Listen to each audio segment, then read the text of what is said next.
She walked into the restaurant, a ghost in a world of gleaming chandeliers and polished marble, a simple figure draped in a well-loved gray cardigan that had seen better days.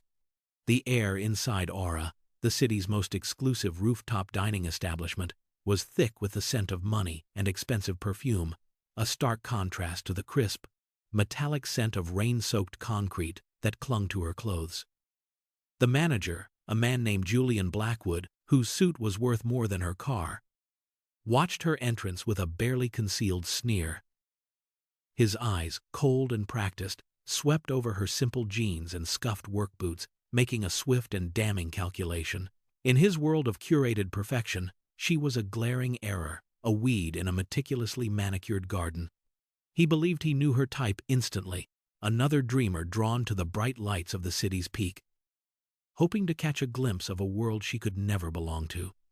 He had no idea he was looking at the architect of that peak, the very woman whose mind had conceived the skyscraper that now housed his precious restaurant. He saw a nobody. He never saw it coming. The public humiliation he was about to inflict upon her, a cruel spectacle for his wealthy patrons, would be the single greatest mistake of his professional life. What happened next, an hour later when the roar of a custom Hummer announced an arrival he wasn't prepared for, left everyone in the opulent dining room utterly speechless, shattering the smug manager's entire world. Before I continue the story, please subscribe. I need to reach 1,000 subscribers so I can keep bringing you stories like this every day. It's just one click for you, but it means a lot to me. Thank you. Elara Vance felt the familiar weight of the day slide from her shoulders as she stepped into the grand lobby of the Thorn Tower, the building that had been her life's greatest work for the better part of a decade. She had just come from a final site inspection of the new public plaza at its base. A grueling but deeply satisfying afternoon spent, ensuring every detail was perfect. The wind on the ground had been biting, and she had pulled her soft gray cardigan tighter around herself, a garment that was less a fashion statement and more a source of comfort, like a hug from an old friend. Now, she sought a different kind of comfort, a quiet meal with a view that she felt she had earned more than anyone. She had never actually dined at Aura, the restaurant that crowned her creation. During its construction, she had eaten countless meals from food trucks and brown paper bags on the sub-levels, her mind a whirlwind of structural calculations and material stress tolerances. Tonight, she wanted to see the city from the perspective she had designed, to sit in quiet contemplation and watch the millions of lights twinkle below, each one a life, a story, contained within the sprawling metropolis she had helped shape. Her attire was simple, a reflection of a mind that prioritized function over form. Her jeans were practical, her boots sturdy, her hair tied back in a simple, no-nonsense ponytail. She carried no designer handbag, only a worn leather satchel containing her sketchbook and a few well-loved pencils. As she rode the silent, express elevator, a glass capsule ascending the spine of her creation, she felt a profound sense of peace. The city unfolded beneath her, a breathtaking tapestry of light and shadow. This was her legacy, a silent testament to her passion, etched in steel and glass against the night sky. She wasn't seeking recognition or adulation. She was merely a creator wanting to quietly admire her work from the best seat in the house. The elevator doors opened with a soft chime, revealing the entrance to Aura. The immediate shift in atmosphere was palpable. The air grew still, heavy with the hushed reverence of extreme wealth. Soft, ambient music drifted from hidden speakers, and the clinking of fine silverware on porcelain was the only percussion. Gleaming marble floors reflected the soft glow of recessed lighting, and through a towering wall of glass, the city skyline glittered like a carpet of scattered diamonds. She saw them before they saw her, the city's elite, draped in silks and tailored suits, their laughter muted, their gestures restrained. And at the center of it all, standing behind a polished mahogany lectern, was the gatekeeper.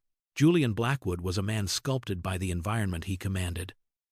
His jet-black hair was slicked back with perfect precision, not a single strand daring to defy his will.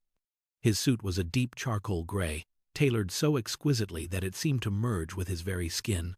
A silk tie, the color of burgundy wine, was cinched at his throat, its knot a perfect, symmetrical dimple. He stood with an unwavering posture, a sentinel guarding the gates of paradise from the unworthy. His smile was his most potent weapon, a carefully calibrated instrument that could welcome a billionaire with warm sincerity or dismiss a commoner with icy disdain, all without ever changing its fundamental shape. When his eyes landed on Ilara, that smile tightened at the edges, the warmth instantly evaporating to leave behind a frosty residue of contempt. He saw the worn cardigan, the faded denim, the sensible boots, and his internal ledger of human worth immediately classified her as a liability. He imagined she had taken the wrong elevator, perhaps a lost tourist or someone looking for the service entrance to deliver a package. The thought that she might actually be seeking entry into his sanctuary was so absurd it was almost comical.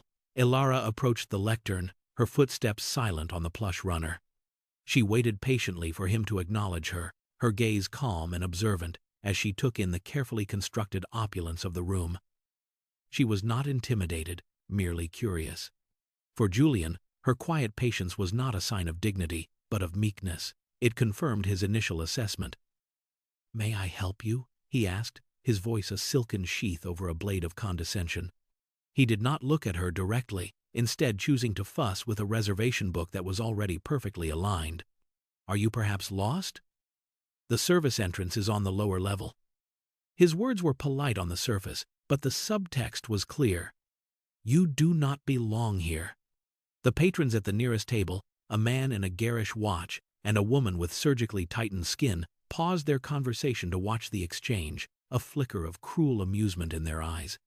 Ilara's expression did not change. She met his dismissive gaze with a steady, unblinking one of her own.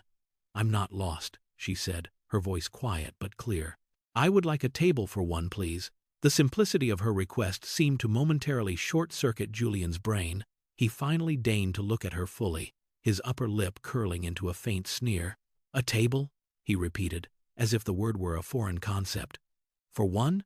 Julian's disbelief quickly curdled into outright arrogance. He leaned forward conspiratorially, his voice dropping to a patronizing whisper that was somehow more insulting than a shout. "With all due respect, madam, Aura is a reservation-only establishment. We are typically booked months, sometimes years, in advance. This is a place of a certain caliber." He made a sweeping gesture with one perfectly manicured hand, indicating the room full of diners who, in his eyes, had met that unspoken standard of worth. The gesture was meant to highlight her exclusion, to make her feel the immense gulf between her world and his. Ilara's gaze followed his hand, but she did not see what he saw. She did not see status or wealth. She saw the load-bearing columns she had painstakingly designed, the precise tint of the panoramic windows she had specified to minimize glare while maximizing the view.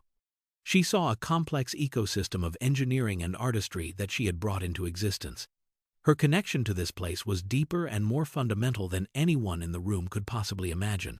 "I understand that," she replied, her tone still even, betraying no hint of frustration. "I was simply hoping you might have had a cancellation. I have a special connection to this building, and I was hoping to have a quiet dinner."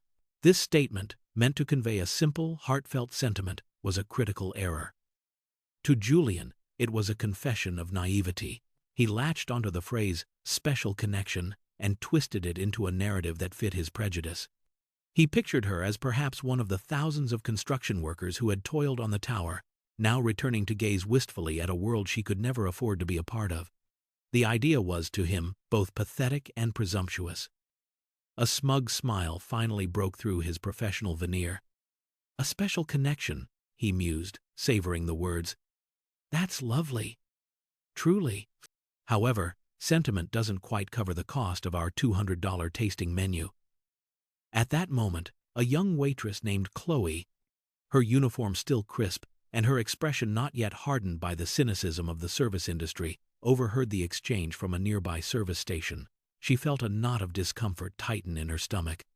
She saw the quiet dignity in the woman's eyes and the blatant cruelty in her manager's. Acting on an impulse of pure decency, she stepped forward. "Mr. Blackwood," she began, her voice hesitant. "Table 12 in the corner has been empty for 30 minutes. The reservation was for 7 o'clock. Perhaps." Julian's head snapped towards Chloe, his eyes flashing with fury. He cut her off with a sharp, slicing motion of his hand. "Chloe," he hissed, his voice dangerously low. "Return to your station. Now. Your job is to serve our guests, not to manage the reservation book." The venom in his tone was unmistakable. He was making an example of her, quashing a minor rebellion before it could gain any traction. Chloe's face flushed with a mixture of fear and embarrassment. She gave Ilara a brief, apologetic look before scurrying away, her manager's cruelty hanging in the air between them. Having reasserted his dominance, Julian turned his full, undivided attention back to Ilara, his smugness now amplified by his victory over his subordinate. He decided the time for subtle condescension was over. It was time for a public execution of her hopes. He raised his voice, just enough to be clearly audible to the surrounding tables, transforming the personal dismissal into a public spectacle. "Madam, let me be perfectly clear so there are no further misunderstandings," he began, his voice ringing with theatrical finality. "People like you do not belong here." He let the words hang in the air, a poisoned dart aimed directly at her heart. "This is an establishment for those who appreciate the finer things in life, for a certain class of people who understand its value. It is not a tourist attraction for sightseers." The way he spat the last word, wrapping it in invisible quotation marks of disdain, was the height of his cruelty. The other diners were now openly staring, their expressions ranging from mild discomfort to undisguised amusement. They were watching a show, a little drama to spice up their expensive meals. Ilara stood at the center of it all, a solitary island of calm in a sea of judgment. She felt the heat rise in her cheeks, the familiar sting of being underestimated, of being rendered invisible. But years of navigating a male-dominated field, of having her ideas dismissed only to be proven right, had forged a quiet strength within her. She would not give him the satisfaction of a reaction. She would not let him break her. She held his gaze, her own clear and steady, and simply said, "I see." Two words, delivered with a quiet dignity that seemed to infuriate him more than any outburst would have. He had expected tears or anger, a satisfyingly dramatic scene. Her composure denied him his prize. Recognizing that the situation had become untenable, Ilara made the decision to retreat. There was no victory to be had in arguing with a man so blinded by his own arrogance. Protracted conflict was inefficient, and she had no desire to become the evening's entertainment for the city's elite. Her quiet evening was already ruined, and she simply wanted to leave the suffocating atmosphere of the restaurant. She gave a slight, almost imperceptible nod, a gesture of concession, and turned to walk towards the elevator. But for Julian, her quiet departure was not enough. He was a predator who had tasted blood, and he could not allow his prey to simply wander off. He needed a definitive kill. He needed to make an example of her, to reinforce the invisible walls of his kingdom. He took 2 quick steps, physically placing himself in her path, blocking her exit. "Allow me," he said, his voice dripping with mock courtesy, "to show you the door." It was a declaration, not an offer. He raised his chin and made a subtle, yet unmistakable gesture to a burly man in a black suit who had been standing discreetly near the entrance. The security guard, a mountain of a man whose presence was usually just for show, immediately straightened up and began to move towards them. The act of summoning security was a shocking escalation. Ilara was not a threat. She had not raised her voice, she had not made a scene. She was a woman standing alone, being treated like a criminal. This was the final, unforgivable indignity. A deep, steadying breath filled her lungs, a familiar technique she used to calm her nerves before a major presentation or a difficult meeting. It was a symbolic act, a moment of centering herself, of holding on to her own worth when the world around her was trying to strip it away. "That is entirely unnecessary," she stated, her voice low but firm, a clear warning in its depths. "I am leaving." Julian, however, was too far gone in his power trip to heed the warning. "Our security will ensure you find your way out without any further disruption," he replied, a triumphant smirk playing on his lips. The guard arrived at her side, his presence imposing, his expression blank. He did not touch her, but his proximity was a clear threat. He gestured towards the elevator, a silent command. And so began the walk of shame. With Julian watching, his arms crossed in victory, Ilara was escorted across the gleaming marble floor, the eyes of every diner following her progress. It was a slow, deliberate procession designed for maximum humiliation, a public branding of her as an outsider, as someone who did not belong. The elevator doors closed, shutting out the smug face of Julian Blackwood and the silent, judging eyes of the patrons. As the glass capsule began its descent, the glittering city lights rushing upwards past her, the carefully constructed wall of her composure finally began to crumble. The adrenaline faded, replaced by a profound sense of injustice. The humiliation washed over her, hot and sharp. She leaned her head against the cool glass, closing her eyes. It wasn't the personal insult that stung the most. She had faced condescension before, from contractors who doubted her blueprints, from investors who questioned her vision. What hurt was the desecration of this place, her place. She had poured her soul into the bones of this tower. She had fought for every detail, from the sustainable energy systems in its core to the precise angle of the glass panels that now reflected a city she loved.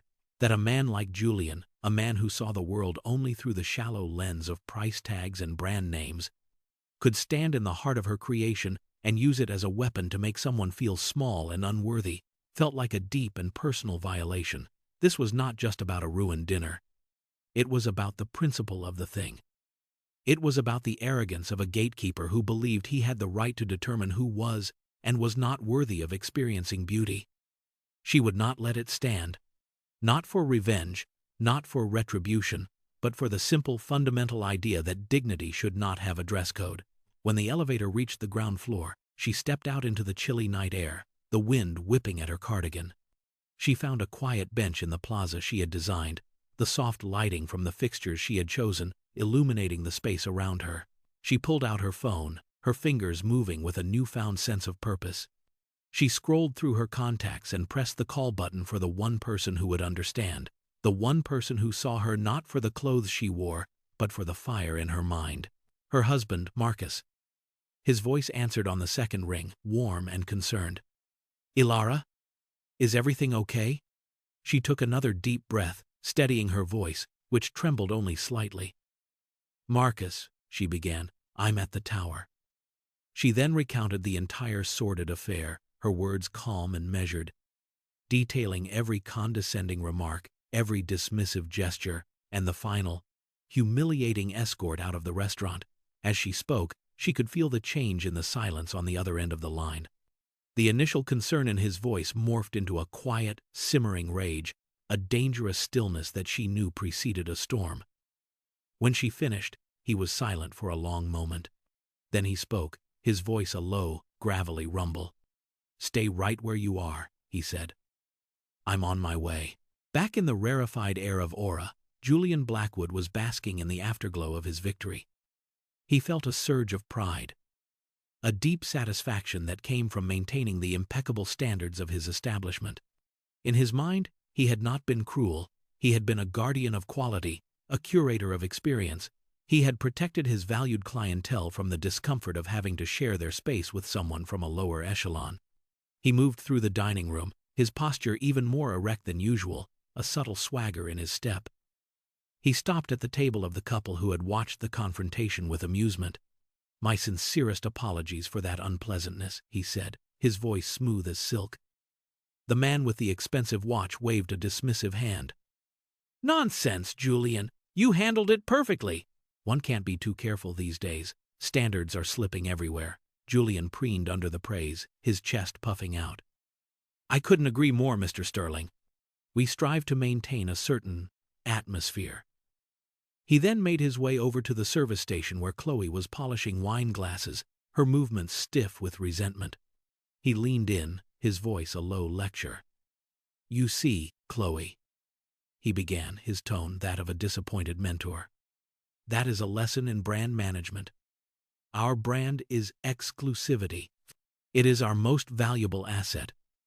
Every person who walks through that door is a reflection of that brand. She," he said, the word dripping with disdain, "was a threat to that brand. Your job is to understand that, to protect it, not to invite the riffraff in for a seat."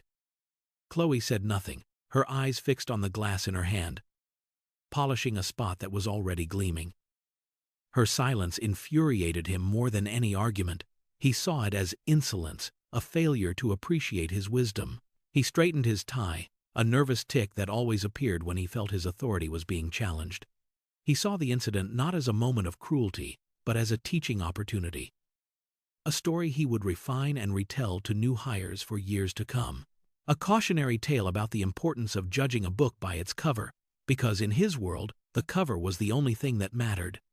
He was utterly and blissfully unaware of the tectonic shift that was occurring beneath his feet. He was a man standing on the edge of a cliff, admiring the view, with no idea that the ground was already beginning to crumble. The next hour was, for him, a masterpiece of smooth operation. A symphony of quiet efficiency that he conducted with the flourish of a master. He was at the absolute peak of his self-satisfaction, a king surveying his perfect, gilded kingdom. The arrival was not subtle. It was an assault on the quiet, refined elegance of the Thorn Tower's entrance. A vehicle, more a statement of raw power than a mode of transport, roared to a stop in the valet lane. It was a custom Hummer, painted a deep, matte black that seemed to absorb the light around it, making it look less like a truck and more like a hole in reality. Its tires were thick and imposing, its frame lifted, and its engine growled with a low, guttural rumble that vibrated through the pavement. The valet, a young man accustomed to the purr of Italian sports cars and the silent grace of British luxury sedans, stared in stunned silence. The sheer, unapologetic aggression of the machine made the nearby Porsches and Bentleys look like delicate, frivolous toys. The driver's side door opened, and a man emerged, seeming to bring the vehicle's intimidating presence with him. This was Marcus Thorne. He was tall and broad-shouldered, a man who looked like he could wrestle a steel beam into submission and win. He was not dressed in the soft, tailored fabrics of the city's financial elite. He wore a pair of rugged, dark-washed jeans, scuffed leather boots, and a high-quality, gray Henley that stretched across his powerful chest. Over it, he wore a black canvas work jacket, its collar turned up against the wind. His face was a mask of controlled fury, his jaw set like granite, his eyes burning with a cold, intense fire. He didn't spare the valet a single glance. He simply tossed the keys, a heavy, unadorned fob, in the young man's direction, forcing him to scramble to make the catch. He didn't wait for a ticket. He didn't need one. He strode into the gleaming lobby, his heavy boots making an aggressive, echoing sound on the polished marble floor, a stark contrast to the polite clicks of designer heels that usually graced the space. The security guards at the main desk, men trained to spot trouble, saw him coming and instinctively tensed, their hands moving towards their radios. But then they recognized him. A flicker of shock, then deference, crossed their faces. They stood a little straighter, their professional instincts warring with the primal urge to get out of this man's way. Marcus Thorne didn't break his stride. He headed directly for the private express elevator, the one reserved for residents of the penthouse and special guests of the tower's ownership. He stabbed the button with a thick finger, his entire being radiating an aura of absolute and unwavering purpose. He was a storm cloud that had just rolled in from the horizon, and he was about to break. The soft, pleasant chime of the elevator arriving at the rooftop was the most jarringly peaceful sound in the world. It was a prelude to chaos. When the polished steel doors slid open, Marcus Thorne stepped out, and the entire atmosphere of aura shifted. The gentle hum of polite conversation faltered, and a wave of silence spread outwards from the entrance as heads turned, drawn by the sheer force of his presence. He was a rock dropped into a tranquil pond, and the ripples of his arrival touched every corner of the room. Julian Blackwood was in the middle of charming a wealthy heiress, regaling her with a story about a rare vintage of champagne.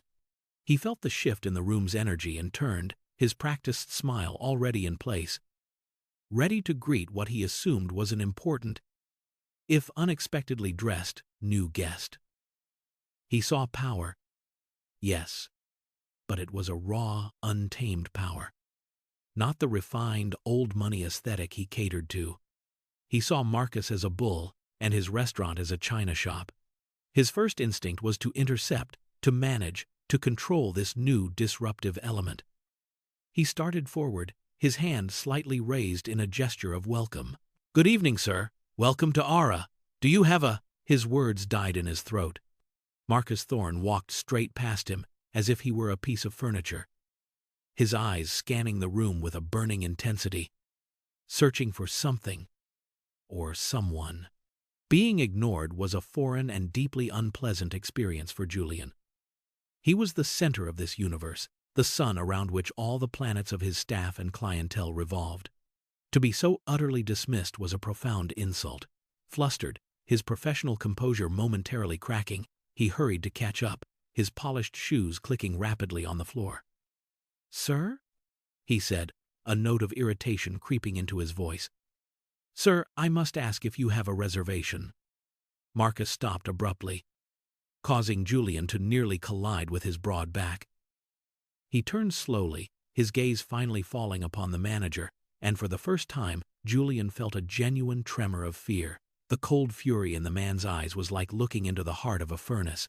This was not a disgruntled customer. This was something else entirely, something much, much worse. Marcus Thorne looked down at the shorter, impeccably dressed man in front of him.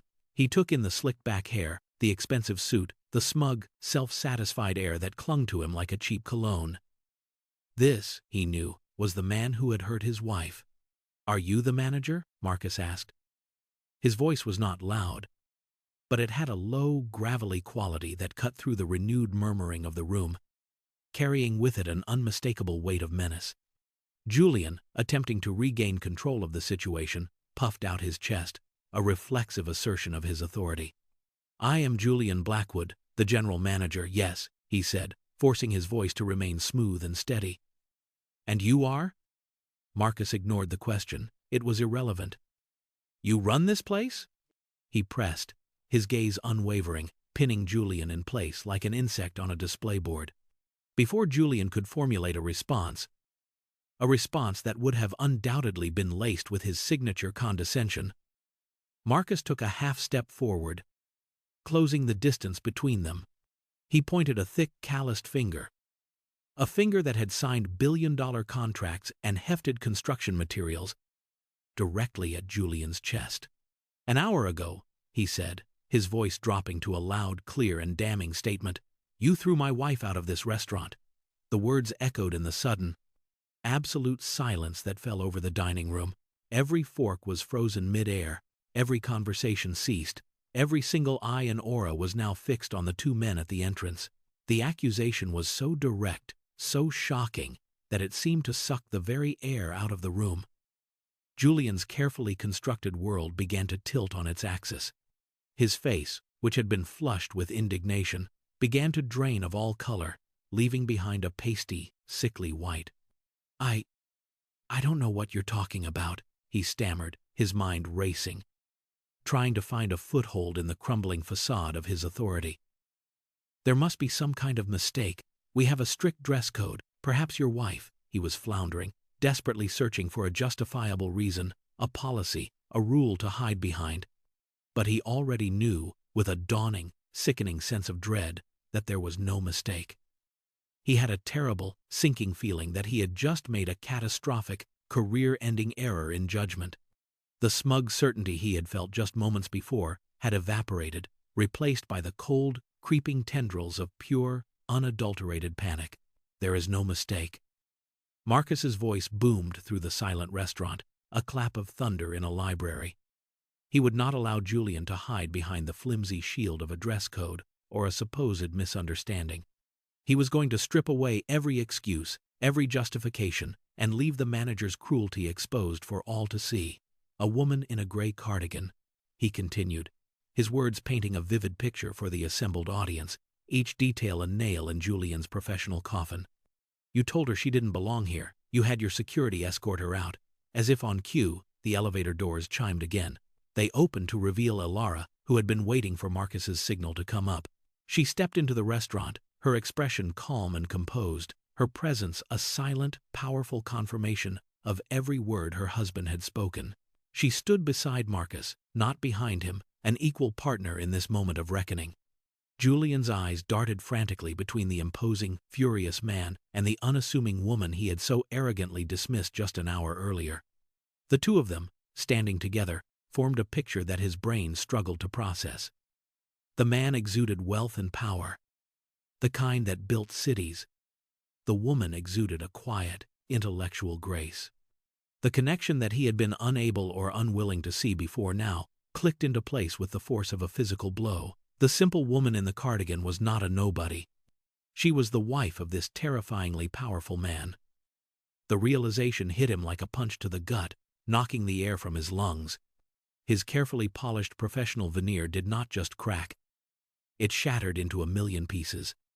The smugness was gone, replaced by a raw, naked fear that was plain for everyone to see.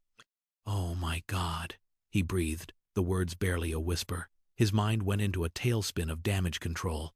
"Sir, I am so sorry. It was a terrible misunderstanding. A mistake. I had no idea."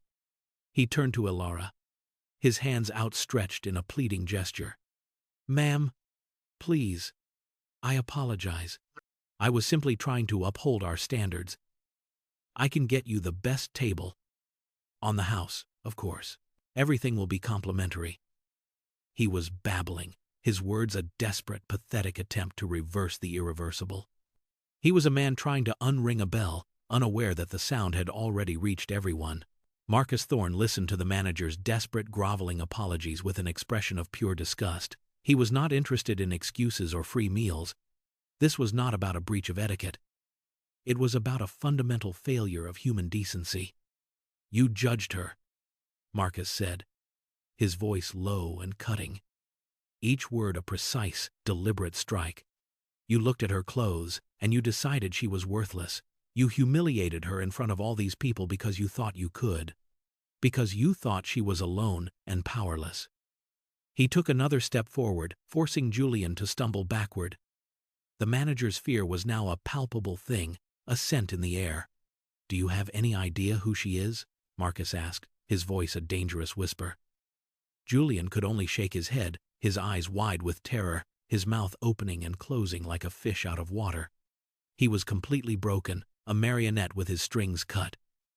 Marcus turned his head slightly, gesturing not just to the restaurant, but to the entire world visible beyond the vast glass walls. He pointed to the sweeping vista of the city, the glittering bridges, the geometric patterns of the streets below, the very sky itself. "This building," he said, his voice rising, imbued with a deep, resonant pride. "This tower that you stand in, this monument of steel and glass that you're so proud to manage your little club in, she designed it." The statement fell into the silent room with the force of a bomb. A collective audible gasp swept through the diners. People who had been watching with detached amusement were now leaning forward, their expressions a mixture of shock and disbelief. They looked at Ilara. Truly looked at her for the first time. Not as a disruption, but as a creator. They saw the quiet woman in the gray cardigan, and they tried to reconcile that image with the sheer, staggering scale of the architectural marvel around them. "Every beam," Marcus continued, his voice ringing with the absolute truth of his words, "every pane of glass, every single complex structural calculation that keeps this building from falling into the street came from her mind. She poured 10 years of her life into creating this place." Chloe, the young waitress, stood by the service station, her hands pressed to her mouth, her eyes wide with a look of pure, unadulterated vindication. She had seen the dignity in Ilara from the start, and now everyone else was seeing it too. The room was still reeling from the first revelation when Marcus delivered the second, even more devastating blow. He let the truth about Ilara's identity settle for a moment, allowing the full weight of Julian's mistake to crush him. Then, he turned his attention back to the trembling manager. "And I," he said, his voice dropping to a deadly quiet that was somehow more terrifying than his shouting, "am Marcus Thorne, of Thorne Construction." A new wave of murmurs and gasps rippled through the restaurant. The name was legendary in the city. Thorne Construction was a titan of industry, a company that didn't just build skyscrapers but shaped the very skyline. Everyone in that room, from the real estate moguls to the banking heirs, knew who Marcus Thorne was. They knew his reputation for being brilliant, demanding, and utterly ruthless in business. Julian's face, which had been pale with fear, now turned a ghastly shade of gray. He looked as though he might faint. The final, crushing piece of the puzzle fell into place in his mind. Thorne Construction hadn't just built the tower. They were the primary owners and developers. "I own this building," Marcus stated, the words simple, factual, and utterly apocalyptic for Julian Blackwood. "The ground you are standing on, the air you are breathing, the absurdly overpriced wine you are selling, it all ultimately belongs to me. Which means, Julian," he finished, leaning in so that only the manager could hear the final, damning words, "you work for me." That was it. The final blow. Julian's entire world, his carefully constructed kingdom of snobbery and elitism, had been built on a foundation owned by the very man whose wife he had just humiliated. It was an irony so perfect, so devastating, it was almost poetic. The desperate hope of salvaging the situation died in his eyes, replaced by the dull, hollow look of utter defeat. He was no longer a manager dealing with a powerful customer. He was an employee who had committed an unforgivable sin against his ultimate employer. The apologies died on his lips, replaced by a pathetic, choked sob. He began pleading, not for a table, not for a second chance, but for his job, for his livelihood, for his very future, which he now saw slipping through his fingers like sand. He had judged, and now he was facing his judgment. Amidst the wreckage of Julian's career, Ilara finally spoke. Her voice, when it came, was not filled with triumph or anger. It was calm, firm, and carried the weight of an authority that came not from wealth or ownership, but from intellect and integrity. She stepped forward, addressing Julian directly, but her words were meant for everyone in the room. "This was never about me," she said, her voice clear and steady, cutting through the silence. "It was never about a dress code or a reservation. This is about how you treat people. It's about the assumption you make, the worth you assign to a person based on something as superficial as their clothing." She looked at Julian, not with hatred, but with a kind of sad disappointment. "Your behavior wasn't just rude, it was cruel. And that cruelty reflects on this entire establishment, on this entire building." Her words were a masterclass in turning a personal insult into a moral lesson. She had elevated the conversation from a personal grievance to a statement of principle. Having made her point, she stepped back, allowing Marcus to deliver the final verdict. Marcus looked at the broken man before him. There was no pity in his eyes. "You're fired, Julian," he said, the words swift and clinical. "Effective immediately. Collect your personal effects and be out of this building in 10 minutes. But he wasn't finished. Simple termination was not enough. The problem was systemic, and the solution had to be as well. He turned his attention from the disgraced manager to the stunned staff and the silent, watching patrons. His voice regained its commanding boom. "This restaurant," he announced, "will be closed for 1 week, effective tonight." A wave of shock went through the room. Closing a place like Aura, even for a night, meant tens of thousands of dollars in lost revenue. "During this week," he continued, "every single member of the staff, from the busboys to the hosts, will undergo a complete retraining program. The theme of this training will be respect, dignity, and the art of treating every single person who walks through that door as an honored guest, regardless of what they wear or who they are. The training will start from the very top. This will never happen here again." It was a stunning declaration, a promise of radical change born from a single act of arrogance. Julian Blackwood, the man who had so arrogantly commanded security to remove Ilara, was now the subject of that same command.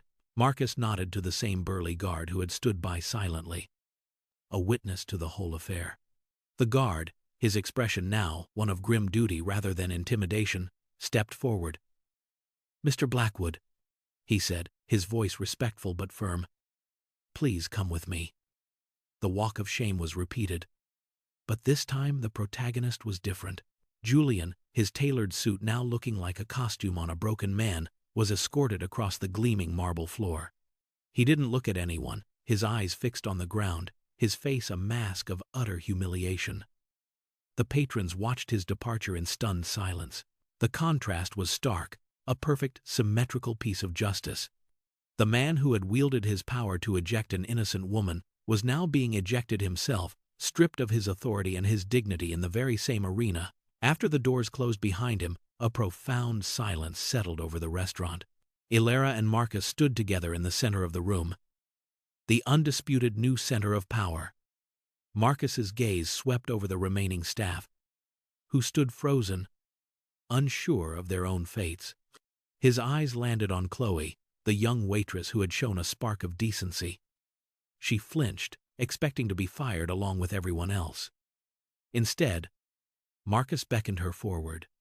She approached them timidly, her hands wringing the corner of her apron. "What's your name?" Marcus asked, his voice softer now, the rage replaced by a tone of calm authority.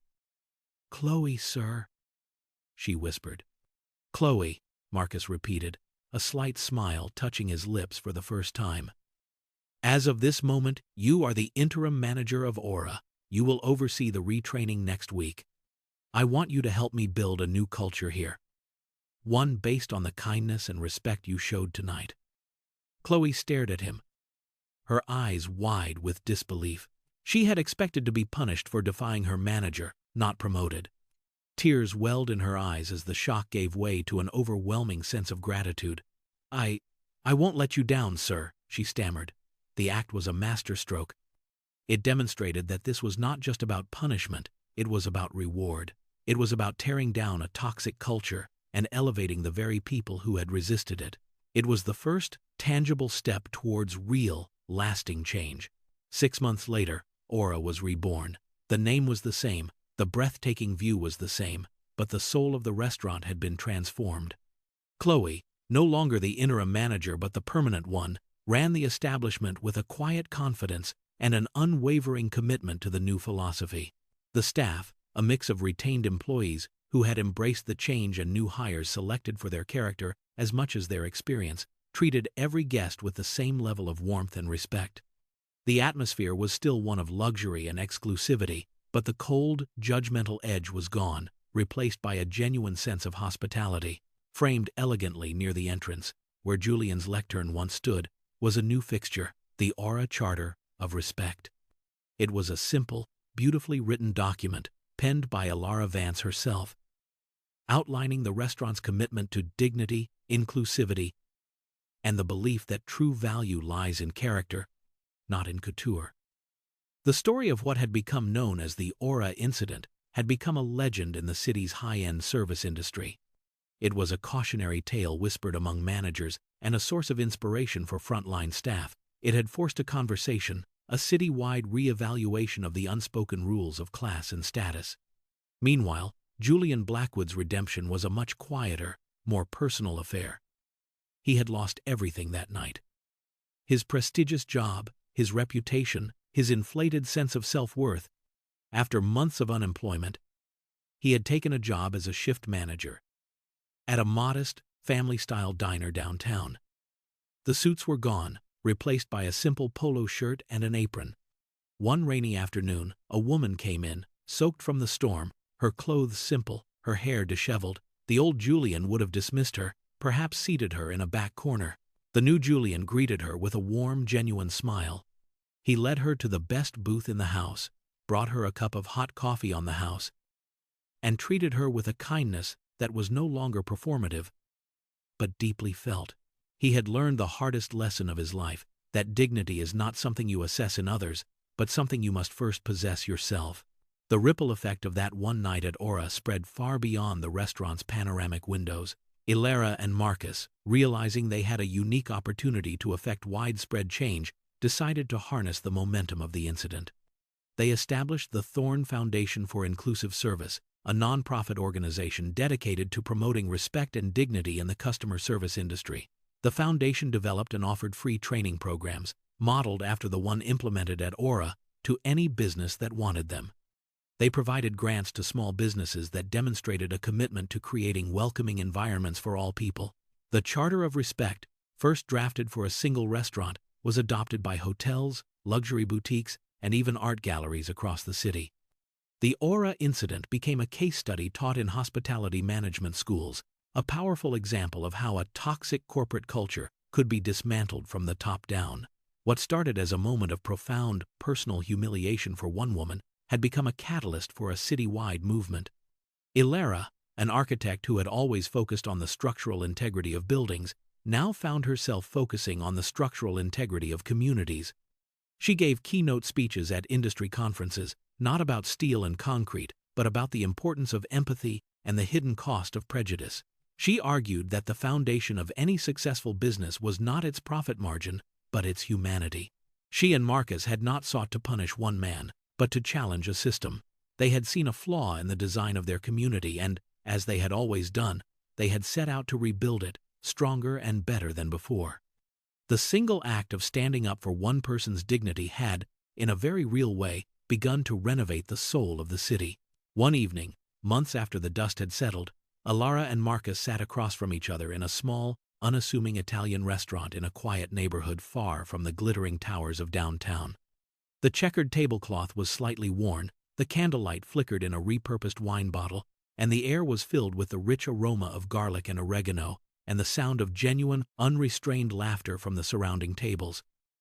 They had chosen this place specifically for its lack of pretense. Here they were not the legendary architect and the titan of industry, they were just Ilara and Marcus, a husband and wife sharing a quiet meal. "You know," Ilara said, swirling the red wine in her glass, "I never wanted him to be destroyed. I just wanted him to understand." Marcus reached across the table and took her hand. "I know. But sometimes, understanding only comes after the world you've built has been torn down." He had to lose everything to see what was truly valuable. The narrative voice, the unseen storyteller, begins to emerge from the scene, its focus widening from the couple to the audience. We build our lives around symbols of worth, it seems to say. We adorn ourselves in the clothes we believe will signal our importance. We chase the job titles we think will earn us respect. We frequent the establishments that will validate our status. But we so often mistake the wrapping paper for the gift. True value is not woven into the fabric of a designer suit, nor is it printed on a platinum credit card. It is found in the quiet integrity of a person's character, in the brilliance of a mind that can conjure skyscrapers from thin air, in the simple, profound kindness of a hand reaching out to help. Julian Blackwood saw a cardigan and judged it to be worthless, never realizing he was standing in the presence of a creator, a genius whose inner worth could not be quantified. He was blind to the truth that the most valuable things a person can possess are invisible to the naked eye. Have you ever felt it? That cold, dismissive glance that sweeps over you and finds you lacking. Have you ever been made to feel small, not because of anything you've said or done, but simply because of the clothes on your back or the car you drive? We have all, at some point, stood on one side of that invisible line or the other, as either the judged or the judge. The story of Ilara Vance and Julian Blackwood is not just a tale of one woman's vindication, it is a mirror held up to the silent, snap judgments we make every single day. How many times have we walked past a genius, a hero, a future leader, simply because they weren't wearing the uniform of success we've been conditioned to recognize? We live in a world that screams at us to assess, to categorize, to label. We are taught to measure worth in dollars and followers, in square footage, and horsepower. But this story reminds us of a deeper, more ancient truth.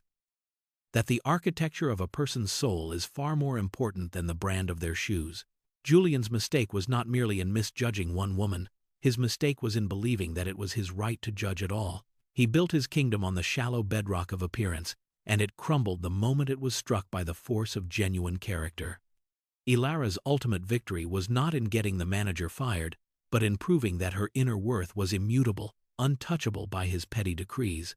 Her cardigan was not a symbol of her status, it was a symbol of her freedom from his narrow, materialistic world. She didn't need to wear her success on her sleeve, because she had built it into the very skyline of the city. Think about the people you will encounter tomorrow. The barista who serves your coffee, the janitor who cleans your office, the stranger sitting across from you on the bus. Each one of them carries an entire universe within them, a story you will never know, a potential you cannot possibly guess. The next time you feel the impulse to judge, to measure, to dismiss, pause. Remember the lesson of aura. Remember that the quietest, most unassuming person in the room might just be the one who built the room itself. True class is not about looking down on anyone. It is about finding a reason to look up to everyone. It is about treating every single person with the baseline of respect and dignity that they inherently deserve as a fellow human being. Kindness costs nothing to give, but its value, its return on investment, is immeasurable. It is the currency of the soul, the only wealth that truly matters. If this story touched your heart, if it resonated with a part of you that yearns for a kinder, more just world, then share it. Share it with someone who needs to hear this message.